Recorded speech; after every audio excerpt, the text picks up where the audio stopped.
na gidunggab dito angol mga higala.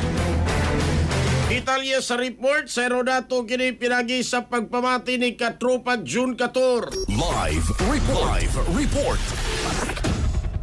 Yes, naangol giningo sa kahamdong lalaki humay kini dunggaba sa iyang naong sa usa ka insidente nga nahitabo ni kagahapo di sa hapon alas 9 sa buntag, Abril 25, 2026 dito ni sa barangay Simalah lungsod sa Sibunga gining biktima nga nailhan nga si Real Gomez II, hamdong ang panawigon, residente ni sa sitio Dumlog, Poro 4 sa baog nga barangay. Samtang gining suspect nailhan usab ni sa kapulisan nga si Jonathan Alipunga Ritiza, 49 anyos ulitaw, residente usab sa maong nga lugar. Sa investigasyon sa kapulisan, matud pa nga personal nga kasuko ang motibo sa maong krimen. Diin gisugilo nag pagpanunggab kining biktima gamit sa kini buak nga mga botilya gidunggab ni igo-igo ning nga naong gisuyan kini og dala ang kini biktima gadto sa MDR Remo sa Sibunga padung sa Karkar City District Hospital aron kini matambalan. Ginig suspect dalira sab ni nga dadakpan sige pagayog hot pursuit operation sa kapulisan gitanggong ni karon